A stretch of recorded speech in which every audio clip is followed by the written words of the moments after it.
మాతృదేవోభవ. నను మన్నింపవు నాకు గన్పడవుగా, నా పద్య నైవేద్యముల్ నిను తృప్తింబడయంగజేయవకట. నా పద్య నైవేద్యముల్ నిను తృప్తింబడయంగజేయవకట. నీ దివ్య తేజమ్ము కన్గొనగా నేను తపస్వినా. అమ్మా, నీ దివ్య తేజమ్ము కన్గొనగా నేను తపస్వినా. కవిత నీకుల్లోకువా. నీ దివ్య తేజమ్ము కన్గొనగా నేను తపస్వినా. కవిత నీకుల్లోకువా. ఇంతకంటెను ప్రేమించడి వారలెవ్వరే భవానీ, నాకు చూపింపుమా. జగన్మాత, ఇంతకంటెను ప్రేమించడి వారలెవ్వరే భవానీ, నాకు చూపింపుమా. ఏబిఎన్ ఆంధ్రజ్యోతి ప్రేక్షక మహాశయులందరికీ నవజీవన వేదం అనే కార్యక్రమంలో 354వ భాగానికి స్వాగతం పలుకుతాం. రావణాసురుని అంతఃపురంలో మరో ఆశ్చర్యానికి స్వాగతం పలుకుతున్నామండి. అంగరక్షకులుగా అంగనలు ఉన్నారట. వీరి అంగములకు వారి రక్షకులైతే వారి అంగములకు ఎవరు రక్షకులు?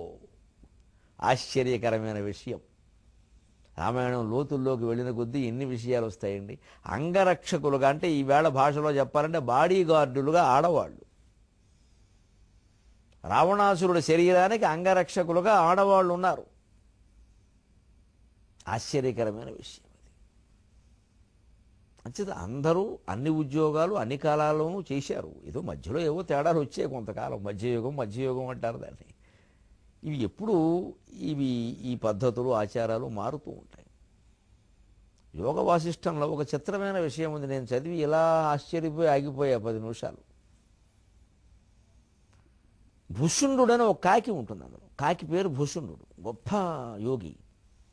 ఆయనతో ఆధ్యాత్మిక విషయాలు చర్చించడం కోసం వశిష్ఠుడు వెళతాడు అక్కడికి. ఆయన ఎక్కడో మేరు పర్వతం మీద ఏదో చెట్టు మీద ఒక చిటారు కొమ్మన మిఠాయి బొట్టలో ఒక చిగురాకు మీద కూర్చుంటాడు. కాకి ఎంత కావాలి? వశిష్ఠుడు రాగానే ఇంకో చిగురాకు ఇచ్చాడు కూర్చోమని. ఇద్దరు కూర్చొని చర్చించుకుంటారు. అసలు నువ్వు చాలా కాలంగా జీవిస్తున్నావు కదా చిరంజీవి, నువ్వు ఏమేమి చూసావు చెప్పమంటే, శివుడికి 3 కళ్ళు లేనప్పుడు నేను చూశానంటాడు. రామావతారం ఎప్పటికి 22 సార్లు జరిగిందంటాడు. ఇప్పుడు రాబోయే ద్వాపరయుగంలో వాసుదేవ కృష్ణావతారం ఉంది, అది 12వది అంటాడు. త్రిపురాసుర సంహారాన్ని శివుడు 3 సార్లు చేశాడు ఎప్పటికంటాడు. బ్రహ్మదేవుడికి ఏకముఖం ఉన్నప్పుడు నేను ఎరుగుదనంటాడు. అప్పుడే బాగుండేదేమో సృష్టి అరుగు అంటాడు. అందులో భాగంగా ఒక మాట చెబుతాడు, శూద్రులు మాంసం తినకపోవడం, బ్రాహ్మణులు తినడం నేను చూశానంటాడు. ఇప్పుడు మేము చూస్తున్నాం. అది వేరే విషయం. మనం కూడా చాలా పొసిలు ఉన్నంత గొప్పవాళ్ళం. తినకూడని వాళ్ళు తినడం, తినవలసిన వాళ్ళు మానేయడం అన్నీ చూస్తున్నాం. ఆయన అంటాడు, ఓ ఇది కూడా ఉందని చూశాను నేను. బ్రాహ్మణులు మాంసం తినేవారట, శుద్ధులు తినేవారు కాదట. అది చూశాను. అంటే ఆ యుగాల్లో అలా ఉంది. మనం ఎలా ఉండాలి? ఈ యుగంలో ఎలా ఉండాలో అలాగే ఉండాలి. ఈ యుగానికి ఏం చెప్పారో అది. ఇది సరే, వృత్తులు వర్ణాలు వెళ్ళిపోయినాయి, అది వదిలేసేయండి. మనుషులుగా ఉంటే చాలు. ఇప్పుడు పెద్ద శాకాహారం మాంసాహారం ఇప్పుడు చాలామంది తినడం లేదు ఈవేళ మాంసాహారం. సరే, ఎంతోమంది రకరకాలుగా తింటున్నారు. ఇక అవి పెద్ద విషయం కాదు. అవన్నీ ఆరోగ్యానికి సంబంధించినవి, వారి వృత్తులకు సంబంధించినవి, ప్రవృత్తులకు సంబంధించినవి. దాని గురించి అంత తాపత్రయపడి చర్చించక్కల. మనస్సు బుద్ధిని గురించి మనం చర్చించినంతగా ఆహారాన్ని గురించి చర్చించకపోవడమే మంచిది. పెద్ద విషయం కాదు. దాని అంత కంగారు పట్టాల్సిన పని లేదు. కల్తీ జరుగుతోంది అన్నింటిలో. మాంసము శాకం భేదం లేకుండా అన్ని ఆహారాల్లో కల్తీ జరుగుతోంది. అది భయంకరమైన విషయం. అంటే గమనించండి, ఈ స్త్రీలు అంగరక్షకులుగా ఉండడం సహా, స్త్రీలు వేదాలు చదువుకోవడం సహా, స్త్రీలు వేదమంత్రాలు స్వయంగా రచించడం లేదా ప్రచారం చేయడం, వారు ద్రష్టలేగా గార్గి మైత్రేయి ప్రచారం చేయడం సహా, స్త్రీలు యుద్ధాలు చేయడం సహా అనేక రకాలు ఒకప్పుడు జరిగాయి, మధ్యలో పోయాయి, మళ్ళీ వస్తాయి. అంచేది ఈ ఆచారాలేవి శాశ్వతం కాదు, సనాతనం కాదు. ఆచారం ఎప్పుడూ శాశ్వతం కాదు. ఆచారం కాలాన్ని బట్టి మారుతుంది. ఆ విషయం అంతటితో వదిలేసి రావణాసురుడు అంతఃపురంలో నిధులు చూశాట. నిధులు ఈయన ఎలా చూస్తాడండి? రాముడి ప్రతినిధి నిధి చూడడం ఏమిటి? అదే మరి పరీక్ష. నిధి చాలా సుఖమా, రాముని సన్నిధి చాలా సుఖమా?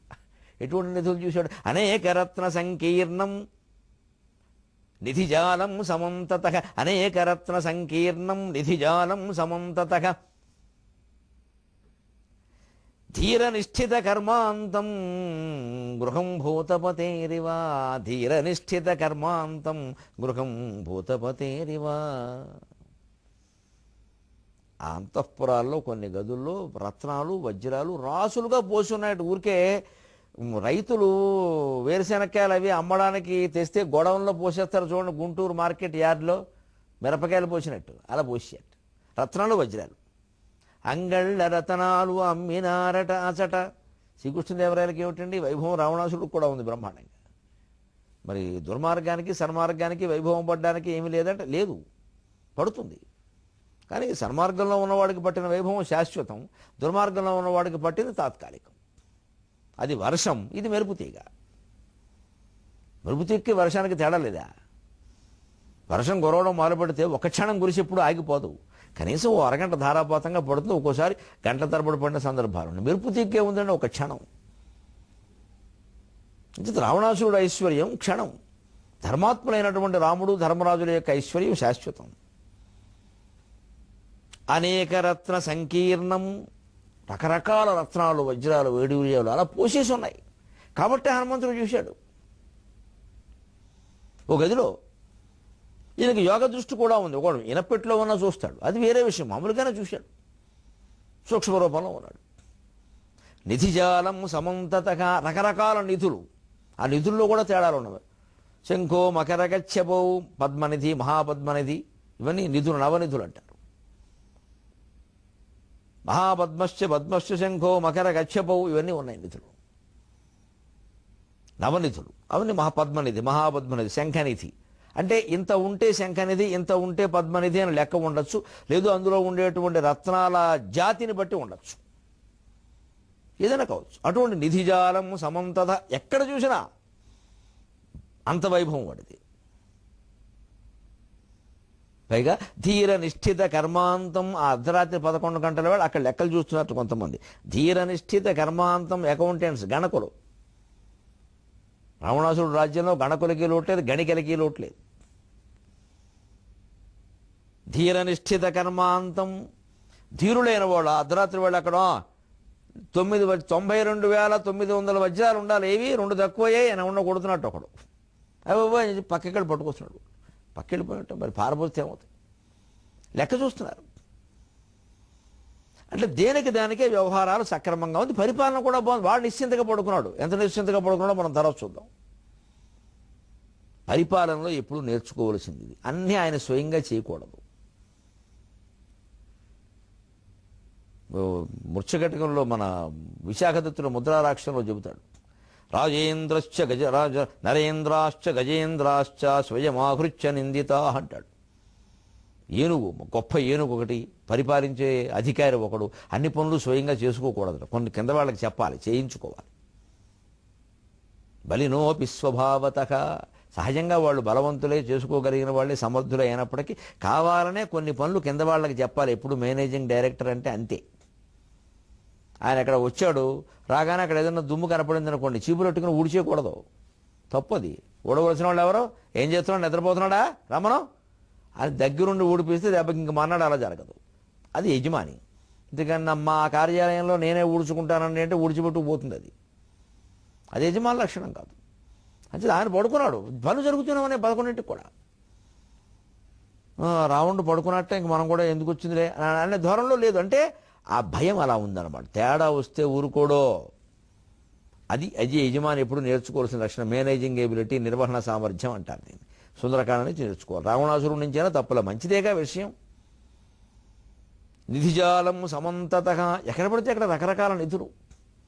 ధీర నిష్ఠిత కర్మాంతం, అక్కడ దానికి అధికారులు ఉన్నారు. గృహం భూతపతేరివా, ఇక్కడ భూతపతి అంటే దేవేశ యక్షేశ భూతేశ వాగీశ కోణేశ వాయువగ్నికోటీర మాణిక్య సంహృష్ట లాక్ష రసారుణ్య తారుణ్య లక్ష్మీ గృహీతాంఘ్రి పద్మద్వయే సంతతోద్యద్వయే అద్వయే సురుజర నవరత్నపీఠ స్థితే సుస్థితే శంఖపద్మద్వయోపాశ్రితే ఆశ్రితే శ్యామలాదండకం. దేవదేవేశ దైత్యేశ యక్షేశ భూతేశ, ఇక్కడ భూతేశుడు అంటే కుబేరుడు. భూతేషు గృహం భూతపతేరివా, భూతములు, యక్షులు, గుహ్యకులు, రాజరాజో కుబేరశ్చ యక్షరాట్ గుహ్యకాధిప ఇవన్నీ ఉంటాయి. ఆ గుహ్యకులు ఈ మొత్తం 4 రకాలు. ఇవి మళ్ళీ ఇక్కడ భూతపతి అన్న దాంట్లో భూతములు దేవజాతులు. యక్షులు, భూతములు, గుహ్యకులు ఇవి దేవజాతులు. వాటికి కుబేరుడు అధిపతి.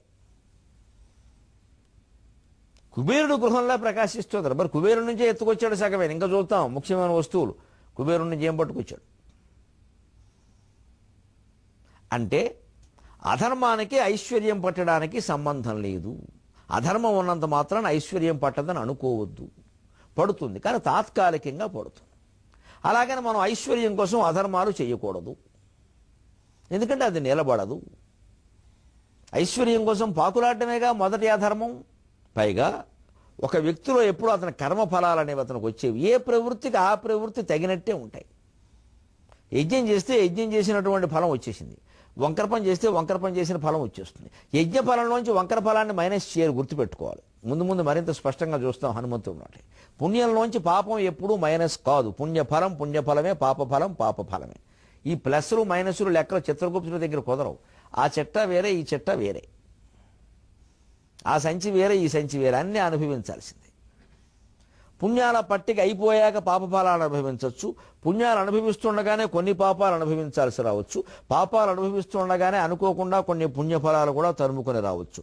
ఆయా కర్మఫలాలు ఆ తరుముకొని రావడం అనేది అది గుండె గడియారాన్ని బట్టి ఉంటుంది. ఎందుకంటే ఈ పూర్వజన్మలోనో ఈ జన్మలోనో చేసిన మహత్తరమైన పుణ్యాలు పాపాల ఫలాలన్నీ జ్ఞాపకాల రూపంలో మన మనస్సులో ఉంటాయి. అంతేగాని చిత్రగుప్తుడు చెట్టా పట్టుకుని చదువుతూ కూర్చోడు, వాడి కర్మ ఏం కాల. అది ఊరికే ప్రతీక, అంతే. అది ఊరికే ప్రతీక, మనకు అర్థం కావడం కోసం చెప్పాడు ఆ విషయాన్ని. అదే అవన్నీ మన మనస్సులో వాడు చిత్రగుప్తం. మీకు ఇదివరకే చెప్పాను, చిత్రగుప్తం అది చిత్తగుప్తం. మనకు అర్థం కావద్దని కింద రావత్తు పెట్టారు, ఆ రావత్తు తీస్తే అర్థమైంది. చిత్తగుప్తం, చిత్తంలో గుప్తంగా ఉన్న పుణ్యపాప విశేషాలే. చిత్రగుప్తుడు పాపాలే చదువుతాడనడం పొరపాటు, పుణ్యాలు కూడా చదువుతాడు. యమధర్మరాజు పాపాలకు శిక్ష వేయడం కాదు, పుణ్యాలకి ఫలాన్ని కూడా ఇస్తాడు. అందుకే యమధర్మరాజు తెల్లగా ఉంటాడు, తెల్ల పంచె కట్టుకుంటాడు, వైభవంగా ఉంటాడు, మహత్తరమైన కిరీటంతో ఉంటారు. ధర్మవరం రామకృష్ణమాచార్య గారు మహానుభావుడు. ఆయన సతీ సావిత్రి లాంటి నాటకాలు వేస్తే ఆయన యమధర్మరాజు వేసేవాడు. తెల్లటి వస్త్రాలు ధరించి దేవతా శరీరంతో వచ్చేవాడు వేదిక మీదకి. ఎవడన్నా విమర్శిస్తే పురాణాలు చదువుకో వెరుకోం కానివాడు. మనకేమి తెలియదు, మనం నిర్ణయించినవి అని. యమధర్మరాజు అనగానే ఓ దొన్నపోతు నల్లటి మనిషి బాగా సినిమా రంగంలో లావుగా ఉండేవాడిని తీసుకొచ్చి అక్కడ కూర్చోబెట్టాం. అవసరం లేదు. అలాగా మన్మధుల్లా ఉంటాడు యమధర్మరాజు. లేకపోతే ఆయన భార్య ధౌమ్య, ఆవిడ పేరు ధూమ్ర. ఆవిడ ఎలా ప్రేమించిందండి? ఇవన్నీ మనం ఊహించుకున్నాం, అవన్నీ పురాణాల్లో అలా లేవు. చాలా అందంగా ఉంటాడు యమధర్మరాజు. సమయం వచ్చింది కూడా చెబుతున్నాను. యమధర్మరాజుకి ఒక పాదం ఉండదు. సవిత్తల్లి ఛాయాదేవిని తన్నాడు, ఆవిడ శపించింది, ఓ పాదం లేకుండా పోయింది. అంటే యమధర్మరాజు పాత్ర వేస్తే ఓ పాదం పెట్టకూడదు, ఏదో అలాగా జైపూర్ కాలు పెట్టినట్టు పెట్టాలి, అంతే. ఇది ఆయన వేషం, అది. ఆయనకు పాదం లేదు, కాలు ఉంది, పాదం లేదు. ఈ లక్షణాలు ఏవి మనకు తెలియక మనకు తోచిన వేషం ఏదో మనం వేసేస్తూ ఉంటాం, అంతే. అంచేతను పుణ్యఫలాలు ఒక్కోసారి వస్తూ, ఇప్పుడు రావణాసురుడికి పుణ్యఫలాలు వస్తున్నాయి. ఇంక అయిపోయింది, సీతాదేవిని తీసుకురావడంతో వాటి పుణ్యఫలాల పట్టిక అయిపోయింది. కాబట్టి బుద్ధి కర్మానుసారిణి, అనుభవించాల్సిన పాపాలు చాలా మిగిలిపోయాయి. వాటిని అనుభవించడం కోసమే ఈ బుద్ధి పుట్టింది. అందుకే ఎంతమంది చెప్పినా వినలేదు. తీసుకురాకముందు మారీచుడు చెప్పాడు, తీసుకొచ్చాక చాలామంది చెప్పారు. ఎవరు చెప్పినా ఎందుకు వినలేదు? పుణ్యాల పట్టిక అయిపోయి సుమారుగా ఇంకేదో 2-3 కొసర మాత్రమే మిగిలి, పాపాల పట్టిక బాగా ఉండి దాన్ని అనుభవించాల్సిన కాలం వచ్చినప్పుడు బుద్ధి కర్మానుసారిణి, ఈ బుద్ధి పూర్వజన్మ కర్మానుసారిణి, అందుకోసం వాడికి అలా పనిచేసింది. ఇప్పుడు రాముడు రూపంలో వాడికి మృత్యు వస్తుంది, హనుమంతుడి రూపంలో మృత్యు దూత వచ్చింది. ఇది రామాయణం, ఇది సుందరకాండ. మన జీవితాన్ని ఎంత బాగు చేస్తుందండి ఇది.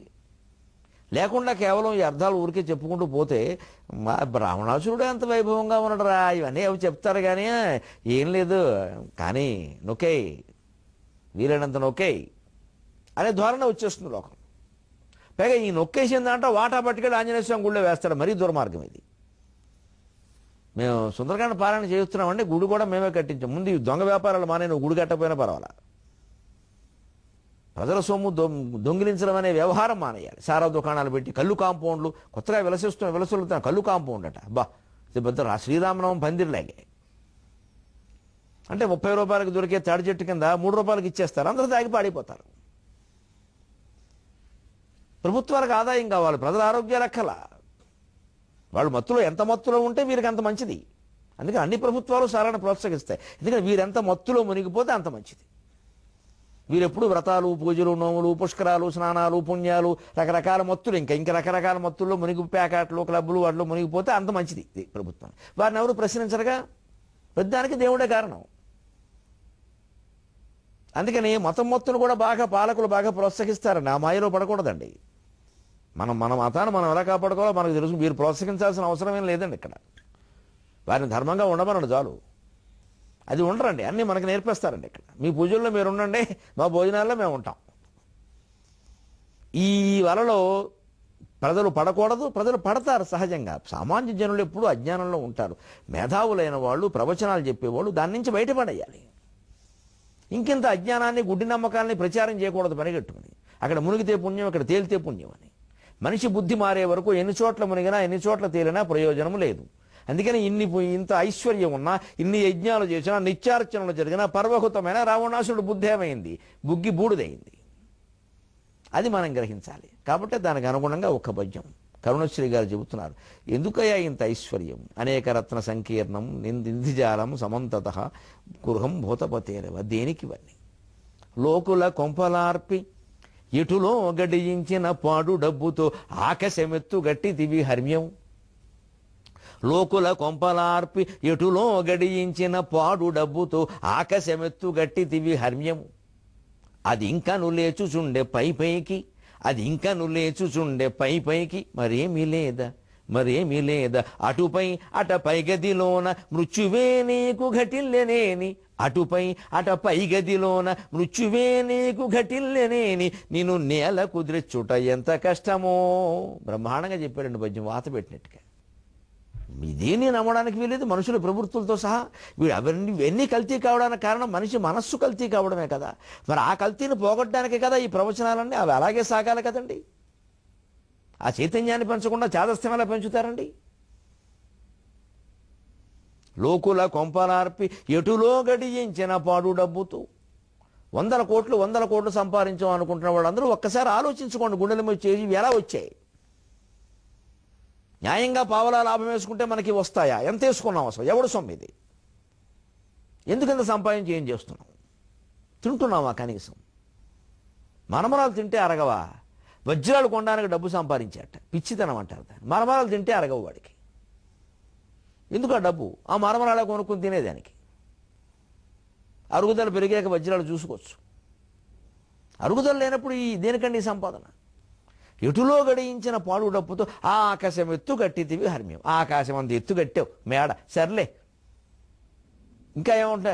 అది ఇంకాను లేచుచుండే పైకి. కట్టి ఊరుకూడగా ఈ మధ్యన మాకు పైన వేసామండి, ఇంకా పైన వేసామండి, ఇంకా పైన వేస్తావు. మొత్తం యమధర్మరాజు దగ్గరికి వెళ్ళే వరకు వేస్తావు.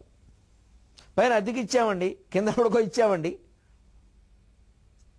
ఇవన్నీ వసూలు చేసుకుంటూ కూర్చుంటాం, బాగా పెంచుకుంటాం. ఇంకా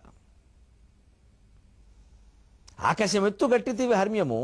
అది ఇంకాను లేచుచుండే పైకి, ఇంకా లేస్తుంది. మరి ఏమీ లేదా? ఎంత బాగా సహజంగా రాశారు పద్యం కరుణశ్రీ. మరేం లేదయ్యా, ఊరికే మనలో మనమాట.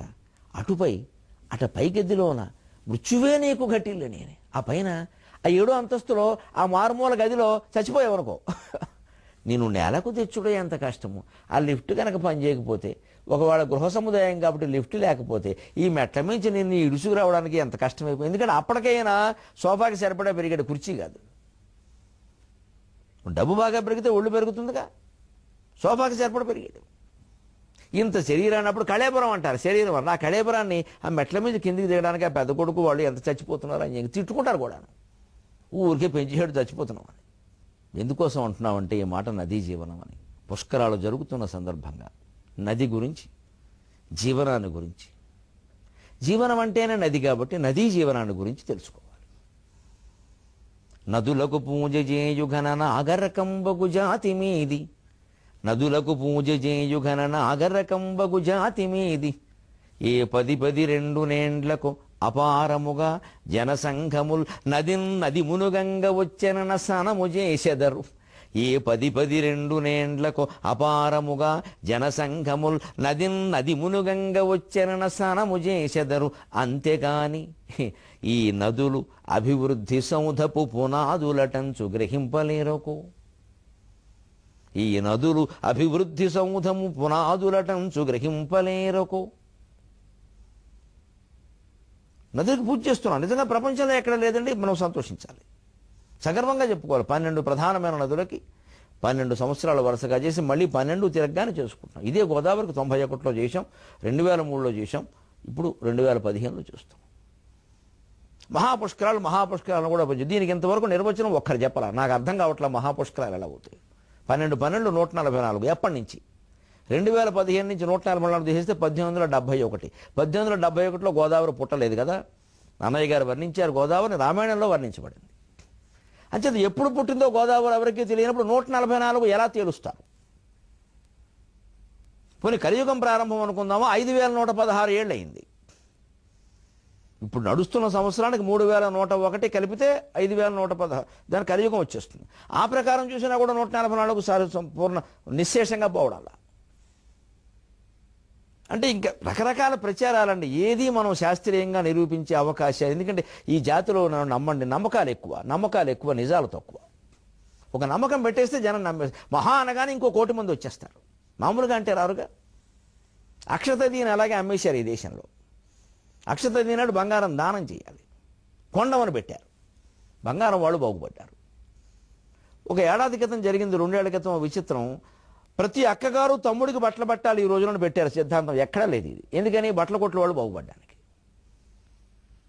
పెట్టేస్తారు అలాగే చక్కగా. 4 పంచాంగకర్తలతో లాలూచి మీరు రసేయండి సార్, మీకు ఎందుకు? ఎందుకంటే పంచాంగాలు కూడా ఊరుకో పంచాంగం కదా. ముందు ఈ రకరకాల ప్రచారాలు చేస్తున్న వాళ్ళు మనం ఎందుకోసం చేస్తున్నాం అసలు? ఇది ఒక సర్వసాధారణమైనటువంటి విషయానికి ఇంత ప్రచారం అవసరమా? కొన్ని కోట్ల మంది వస్తున్నారు. ఎవరు బాధ్యత వహిస్తారు? పారిశుధ్యానికి, ఖర్చులకి, ఆకర్షణలకి, దొంగతనాలకి, మోసాలకి, అన్నింటినీ గోదావరి మహిమతో కమ్మేస్తామా? ఒక మానవతావాదిగా ప్రశ్నిస్తున్నా, కండువా వేసుకున్న పండితుడుగా కాదు, బట్టలు కట్టుకున్న మనిషిగా ప్రశ్నిస్తున్నా. దయచేసి ఆలోచించండి. నదికి పూజ చేస్తున్నాం మనం, కానీ నదికి జరుగుతున్న అన్యాయాన్ని గమనిస్తున్నామా? ఈ పుష్కరాలకే నీళ్లు రావడం ఎంత కష్టమైపోయింది. ఇంకా కొన్ని ప్రాంతాల్లో లేవే. ఎందుకు నదికి ఆ స్థితి పడుతుందండి? పొంగుచు వచ్చి భక్తతతి ముంగుచు నుండిన పుష్కరాల రేవున్గనుగొమ్ము చాలును. పొంగుచు వచ్చి భక్తతతి ముంగుచు నుండిన పుష్కరాల రేవున్గనుగొమ్ము చాలునిక. పుణ్యము మాటను దేవుడే ఎరుంగున్ కలుషాల మున్గుటకు కోరి సుదూరము నుండి వచ్చిరో. పొంగుచు నుండి భక్తతతి ముంగుచు నుండిన పుష్కరాల రేవున్గనుగొమ్ము చాలునిక. పుణ్యము మాటను దేవుడే ఎరుంగున్ కలుషాల మున్గుటకు కోరి సుదూరము నుండి వచ్చిరు. మింగుచు నుండే కాగితపు మిల్లులు గౌతమిలోని స్వచ్ఛతన్. మింగుచు నుండే కాగితపు మిల్లులు గౌతమిలోని స్వచ్ఛతన్. గోదావరికి అటు ఇటు నరికేసిన అడవుల గురించి మనం పట్టించుకుంటున్నాం. గోదావరికి అటు ఇటు అనుమతి ఉన్నవి కొన్ని, లేనివి కొన్ని, అనేక రకాల కారణాలుగా అనుమతులు తెచ్చేసుకున్నవి కొన్ని, పెట్టేసినటువంటి కర్మాగారాలు, మన పూర్వజన్మ కర్మాగారాల గురించి మనం ఆలోచిస్తున్నామా? అవి గ్యాలన్ల కొద్దీ, టన్నుల కొద్దీ విపరీతంగా నీళ్లు వదిలేస్తున్నాయి. టీఎంసీల కొద్దీ వ్యర్థ జలాలు, మురికి నీళ్లు గోదావరిలోకి. వాటిని గురించి మనం ఆలోచించాం. ఆది పుష్కరాల్లో స్నానం చేస్తాం, మళ్ళీ అంచె పుష్కరాల్లో స్నానం చేస్తాం. మన పని అయిపోయింది. సంపాదించుకునే వాళ్ళందరూ సంపాదించుకున్నారు శుభ్రంగా. గోదావరి మాత్రం అయ్యో 12 రోజులు అయిపోయిందమ్మా. పెళ్ళైతే 16 రోజులైనా ఉంటుంది, నాకు 12 రోజులే. మళ్ళీ తర్వాత దాని సంగతి పట్టించుకో, మళ్ళీ 12 ఏళ్ళకే. ఈలోపు గోదావరి చిక్కి శల్యం అయిపోతుంది. ఎక్కడికెక్కడ ఆక్రమణలు, ఇసుక తవ్వకాలు, కాస్త దొరికిందంటే ఇసుక తవ్వేస్తారు. నదికి జరుగుతున్న అన్యాయాన్ని స్నానం చేస్తున్న ప్రతి ఒక్కరూ గొంతెత్తి ప్రశ్నిస్తే, గోదావరి పుష్కరాల్లో స్నానం చేసిన ప్రతివాడు గోదావరికి జరుగుతున్న అన్యాయాన్ని ప్రశ్నిస్తే ఈ దేశంలో అన్యాయం ఉంటుందండి. పుష్కరాల సందర్భంగా మనం నేర్చుకోవాల్సింది ఈ చైతన్యం కాదండి. ఒక్క గోదావరేనా? వెన్నెల దొంగ ఆటలకు వేదిక యమునా తరంగిణిన్ కన్న కనుల్ కడేలు మను. వెన్నెల దొంగ ఆడుకున్న యమునా నది ఎలా అయిపోయింది వాడు? వెన్నెల దొంగ ఆటలకు వేదికయవు యమునా తరంగిణిన్ కన్న కనులు కణేలుమను కల్మష కాళియమర్దనమ్ముకై వెన్నుడె కూడి రావలే. వెన్నెల దొంగ ఆడుకున్న యమునా నది ఎలా ఉంది? వాడు స్నానం చేయడానికి యోగ్యంగా లేవా నీళ్లు? కళ్ళు కణేలుమని పేలిపోతాయి చూస్తుంటే ఈ కాలుష్యాన్ని చూస్తే. గంగానది కాలుష్యం 1000 కోట్ల బడ్జెట్ సరిపోవడంలా.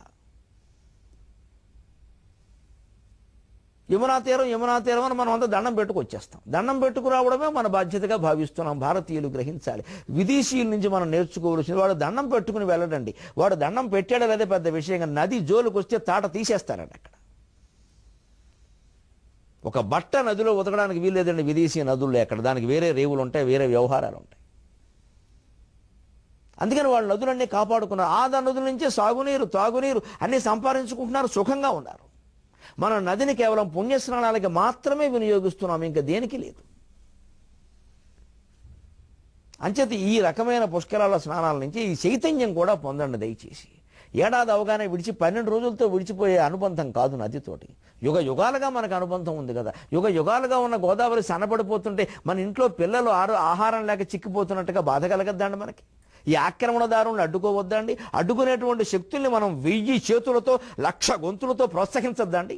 ఎంతమందిని చంపేస్తారండి?